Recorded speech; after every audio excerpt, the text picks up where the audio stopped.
बौद्ध धर्म की क्या पहचान। जय जय जय जय जय भीम, जय जय जय जय जय भीम, जय जय जय जय जय भीम।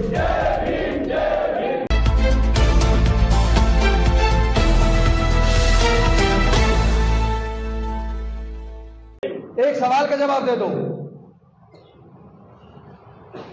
अगर ये तुम्हें हिंदू मानने को तैयार नहीं है, अगर तुम्हें काबिल होने के बावजूद मंदिरों में पुजारी बनाने के लिए तैयार नहीं है, अगर तुम्हारे बच्चों को दूसरी की तरह जैसे उनको न्याय दे रहे उनके तरह न्याय देने को तैयार नहीं है, तो क्या फिर भी तुम इसी धर्म, धार्मिक और सामाजिक व्यवस्था में, जिसमें कोई जन्म से नीच है और कोई जन्म से ऊंच है, क्या उसी व्यवस्था में बने रहना चाहोगे? तो क्या आप इस संकल्प को लेने के लिए तैयार हैं कि अगर सरकारों ने जातिवाद खत्म नहीं किया तो हम सब लोग बौद्ध बनेंगे? बिल्कुल, पूरे देश के दलित, पिछड़े, आदिवासी बौद्ध बनेंगे। हम बौद्ध बनेंगे, हम तैयार हैं, बौद्ध बनेंगे। तो अभी हमें देखना है कि सरकार क्या कार्रवाई करती है। दौलत जी, आप मुझे सूचना दे देना शाम तक धामी जी का क्या संदेश आपके पास आ रहा है। वो इन पीड़ित परिवारों से मिलके इनको 25-25 लाख का मुआवजा जैसे दूसरों को दिया है उसी तरह देने के लिए तैयार है या नहीं है? अगर तैयार नहीं है तो आगे की रणनीति हम आपको बताएंगे। फिर मैं आप सबसे पूछना चाहता हूं, 3500 साल की गुलामी बड़े मुश्किल से डॉक्टर बाबा साहेब अम्बेडकर ने तोड़ के हमें इंसानियत का दर्जा दिया। क्या तुम अपने बच्चों को दोबारा से गुलाम देखना चाहते हो? नहीं। लेकिन ये तो गुलाम बनाना चाह रहे हैं, ये तो गुलाम बनाना चाह रहे हैं। उसके लिए काम ऑलरेडी उन्होंने कर दिया है, तुम्हारा ध्यान नहीं गया क्योंकि हमारे लोग जागरूक नहीं है ना। हम लोग को यही नहीं पता ये वोट की जो कीमत है, इसकी क्या कीमत है। हमें तो अभी इस इतिहास का भी नहीं पता। हमारे लोगों को जब भारत आजाद होने वाला था तो यह सवाल था संविधान सभा के सामने कि अब अंग्रेज जाने वाले हैं, अब देश आजाद होने वाला है, अब हमें अपनी सरकार चुननी है, तो वोट का अधिकार किस किस को मिलना चाहिए। जब संविधान सभा में इस बात पर चर्चा शुरू हुई कि भारत में वोट का अधिकार किस किस को मिलना चाहिए, तो आपको जान के ताजुब होगा, ज्यादातर संविधान सभा के सदस्य केवल 3 कैटेगरी को वोट का अधिकार देना चाहते थे। 3 को। एक कैटेगरी थी जो इनकम टैक्स पे करते हैं, पूंजीपति, केवल पूंजीपति इनकम टैक्स जो पे करते हैं उनको वोट का अधिकार देना चाहते थे। और दूसरा जो बड़े बड़े जमींदार हैं उनको वोट का अधिकार देना चाहते थे।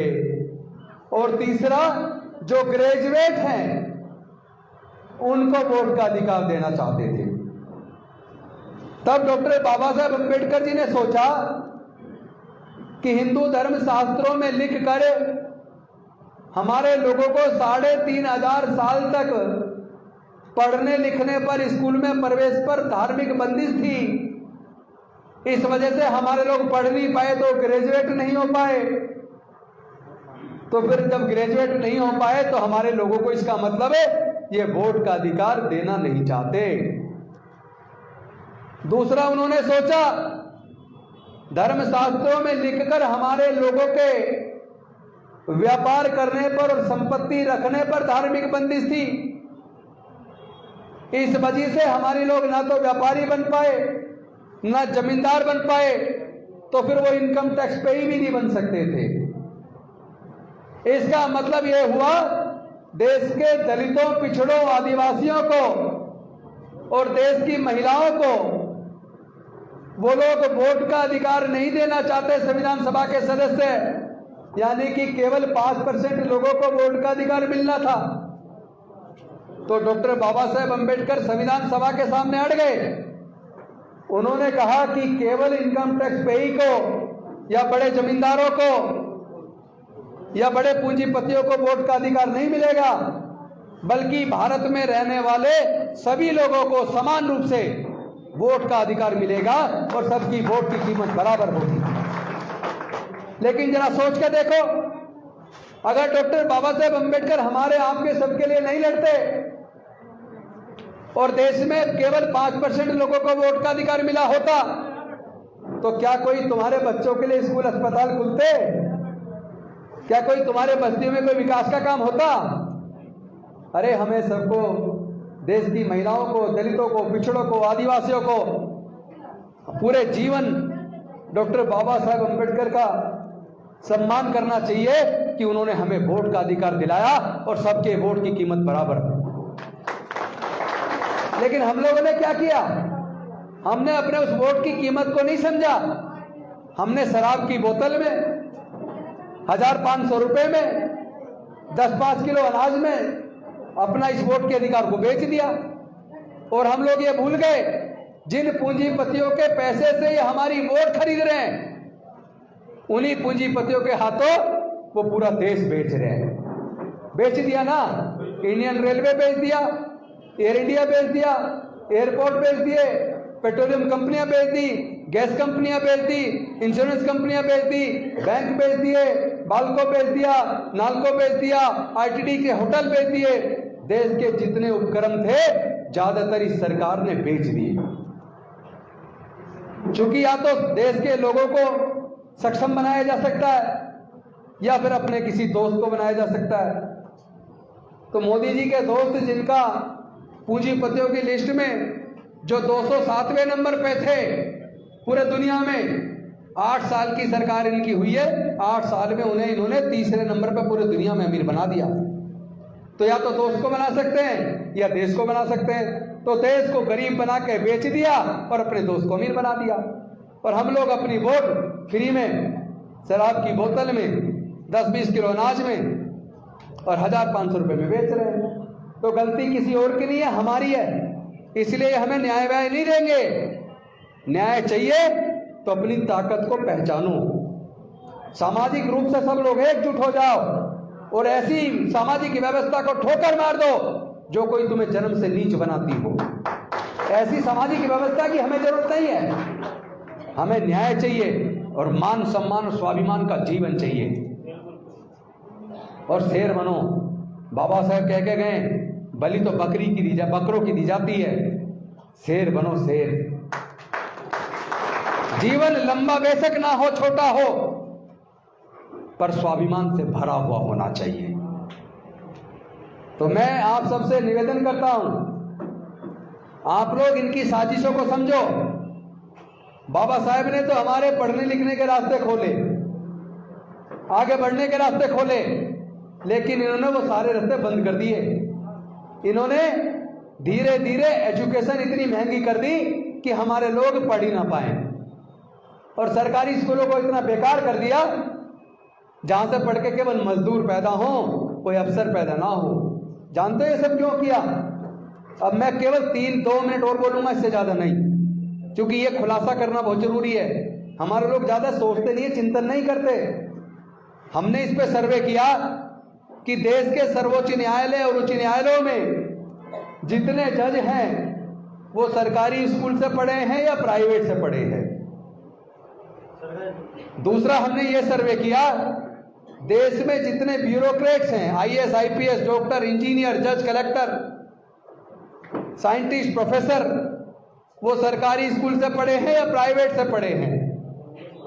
तो हमारे सर्वे में ये रिजल्ट निकल कर आया कि 98% हाई कोर्ट, सुप्रीम कोर्ट के जज, ब्यूरोक्रेट्स, डॉक्टर, इंजीनियर, जज, कलेक्टर, साइंटिस्ट, प्रोफेसर, वो सरकारी स्कूलों से पढ़े हैं।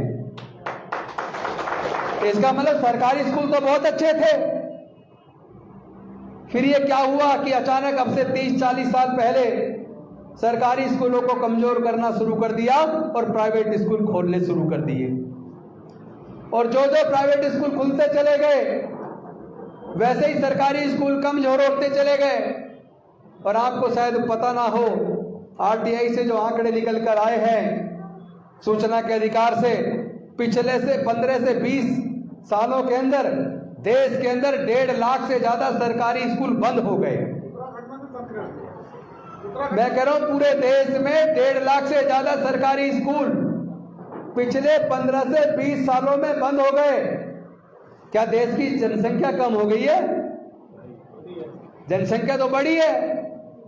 इसका मतलब सरकारी स्कूल और ज्यादा खुलने चाहिए थे। फिर सरकारी स्कूल बंद क्यों हुए?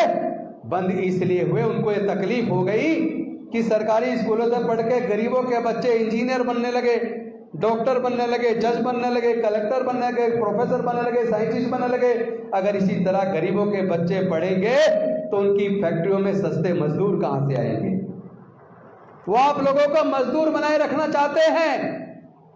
और जैसे ही आप पढ़ लिख के आगे बढ़ते हो, जुल्म के खिलाफ बोलते हो, तो कहते हैं ऊंची आवाज में बोल रहा है, तभी ये हत्याएं हो रही हैं। ये हत्याएं इसलिए हो रही हैं, उन्हें आपका स्वाभिमान से जीना अखरता है, उन्हें आपका थोड़ा सा भी तरक्की करना अखरता है। एक बयान नहीं दे रहे सर ये। और इसीलिए चुप्पी साध के बैठ जाते हैं हमारी हत्याओं पे। लेकिन तुम चुप्पी साध सकते हो, हमारी जुबान को बंद नहीं कर सकते। और धमकी देने वालों को मैं कह देना चाहता हूं कि तुम अपने भविष्य के बारे में सोच लो। बहुत जल्दी तुम लोग अल्पमत में आने वाले हो, पूरा भारत बौद्ध में बनेगा।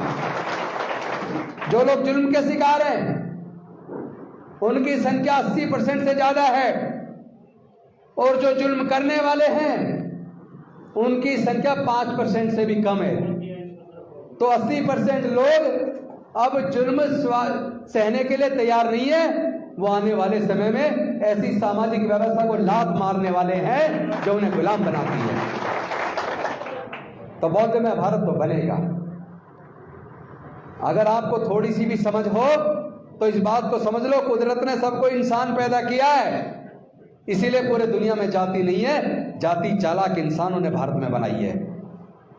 दुनिया को 525 साल पहले सिख धर्म मिला, दुनिया को 1400 साल पहले इस्लाम मिला, दुनिया को 2000 साल पहले ईसाई धर्म मिला, दुनिया को 2550 साल पहले बौद्ध धर्म मिला, दुनिया को 2500 साल पहले जैन धर्म मिला, और दुनिया को लगभग 3500 साल पहले ब्राह्मणिकल धर्म, जिसे सनातन धर्म, वैदिक धर्म कुछ भी कह लीजिए, वो मिला। लेकिन जब कोई दुनिया में धर्म नहीं था, तब हड़प्पा संस्कृति के टाइम पर हमारे 200 विकसित नगर थे, हमारे घरों में कुएं होते थे, टॉयलेट होता था, नाले ढके हुए होते थे। तो इसका मतलब हमारे पूर्वज उस विकसित संस्कृति के मालिक थे, हमारे पूर्वज विकसित संस्कृति के मालिक थे। तो इसका मतलब स्पष्ट है, जाति बाद में बनी है, पहले नहीं थी। धर्म भी बाद में बने, पहले नहीं थे। इंसान पहले से है। चालाक इंसानों ने जातियां बनाकर, हमारा धर्म शास्त्रों में लिखकर, पढ़ाई लिखाई, व्यापार, संपत्ति सबसे हमें दूर रखकर हमारा बेड़ा गर्क किया है। इसलिए मैं आपसे निवेदन करता हूं, कम से कम अब तो अपनी आंखें खोलो। इतने लोग हमारे मर रहे हैं, एजुकेशन हाथ से छिन गई, सरकारी संस्थान बिक गए, तो किसका इंतजार कर रहे हो? फिर से उम्मीद कर रहे हो कि डॉक्टर बाबा साहब पैदा होंगे और वो आके फिर से आपके लिए लड़ेंगे, वो हक अधिकार दिलवाएंगे? डॉक्टर बाबा साहब अम्बेडकर वापस आने वाले नहीं है, माननीय कांशीराम साहब वापस आने वाले नहीं है। हमें और आपको अपने बच्चों को डॉक्टर बाबा साहब अम्बेडकर बनाना होगा। हमें और आपको अपने बच्चों को शहीद भगत सिंह बनाना होगा। हमें और आपको अपने बच्चों को शहीद उधम सिंह बनाना होगा। हम लड़ेंगे, हम जीतेंगे। लेकिन ये लड़ाई, अगर इसमें कोई चीज बाधा है तो वो ये है, वो जातिवाद इसलिए जिंदा रखना चाहते हैं क्योंकि उन्हें जातियों बनाए रखने से फायदा है। आप जाति किस लिए जिंदा रखे हो? आप तो आपस में रोटी बेटी का रिश्ता शुरू करो। आप तो जातिवाद को खत्म करने के लिए मन से तैयार हो जाओ। जिस दिन आप लोगों ने अपने अंदर, अपने बीच में फैले जातिवाद को खत्म कर दिया, उनकी हिम्मत नहीं है कि आपकी तरफ आंख उठा के देख ले। क्या आप जातियों को छोड़ने को तैयार हो? आवाज हल्की है? तैयार हैं? तो मैं एक नारा दूंगा, जाति छोड़ो। आप नारा देना, समाज जोड़ो। जाति छोड़ो, जाति छोड़ो, जाति छोड़ो, जाति छोड़ो। अब मैं नारा दूंगा, बौद्ध धर्म की क्या पहचान? आप कहेंगे मानव मानव एक समान। बौद्ध धर्म की क्या पहचान, बौद्ध धर्म की क्या पहचान। अगर आप चाहते हैं गरीब हर वंचित इंसान की आवाज आप तक पहुंचे तो हमारे चैनल को सब्सक्राइब करें और बेल आइकन का बटन दबाना ना भूलें। देखते रहिए बहुजन न्यूज।